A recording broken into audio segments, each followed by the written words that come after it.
La parole est à Madame Marion Maréchal Le Pen.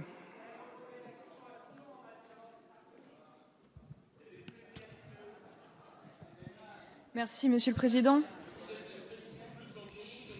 S'il vous plaît. Oui, c'est vrai qu'on peut quand même déceler dans cette volonté de supprimer les peines planchers une espèce d'obsession compulsive de la majorité à modifier les textes de l'ancienne majorité. Mais bon, à la limite, on pourrait presque s'en féliciter. Pour une fois que la majorité tient ses promesses de campagne, ça fait plutôt plaisir. En tout cas, ça doit faire plaisir à leurs électeurs, le peu qu'il en reste en tout cas.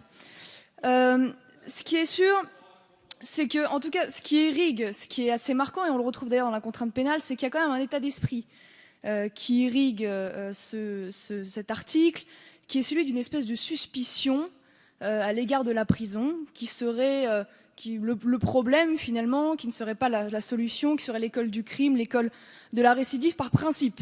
Je dis bien par principe parce que tout le monde s'entend sur les problèmes que peuvent engendrer en effet la surpopulation carcérale et les conditions de détention.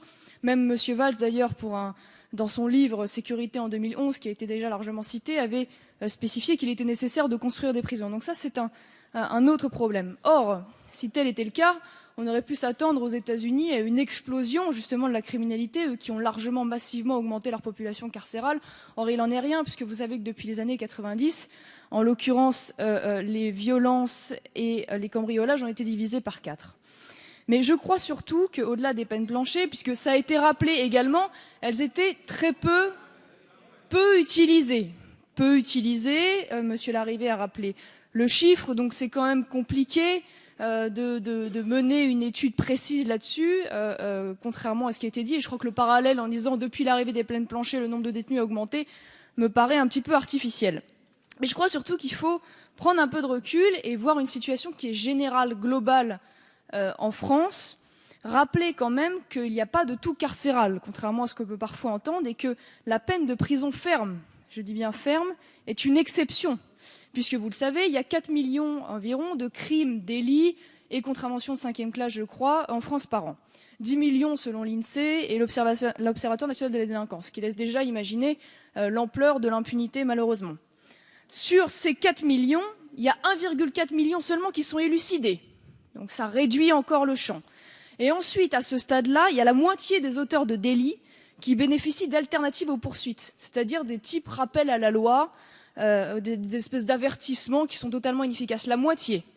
Et dans l'autre moitié, il y a une grande partie qui également bénéficie de peines symboliques, puisque vous savez que je prends seulement le cas des majeurs, sur 600 000 condamnations pour délits, il y a 200 000 sursis. Il faut quand même rappeler qu'en France, on est les grands champions de l'empilement des sursis. Le délinquant ordinaire, c'est d'abord une peine de sursis, puis après 1 ou 2 peines de sursis avec mise à l'épreuve, et éventuellement, au bout de la chaîne, on arrive à une peine de prison ferme, mais il faut quand même y aller. Ce qui fait qu'à la finalité, c'est moins de 10% des individus déférés devant la justice qui sont condamnés à de la prison ferme, soit 122 000 sur 1,4 million que je citais tout à l'heure. Donc, où est le tout carcéral en France ? Et je crois qu'il est difficile, dans ces conditions, de considérer que la prison est le problème majeur de la récidive. Le problème majeur en France, c'est bien évidemment qu'il y a une impunité généralisée. C'est ça qui crée la délinquance, qui crée l'augmentation du nombre de détenus et qui crée la récidive. Et c'est d'autant plus vrai d'ailleurs que 45% des personnes condamnées à des peines alternatives à la prison récidivent. Donc une fois de plus, ça défait l'argumentation qui est développée. Donc, vous avez fait un aveu tout à l'heure, l'une de vos députées l'a spécifié, elle a dit que la surpopulation carcérale était quand même le problème majeur, qu'il fallait donc gérer les flux au détriment de la sécurité des Français, et tel était l'un des arguments qui motivait la suppression de cette peine planchée. Moi, je m'y oppose, car je crois que c'est un signal désastreux qui est envoyé aux délinquants, alors même qu'aujourd'hui, nous sommes justement dans ce cadre d'insécurité et d'impunité généralisée.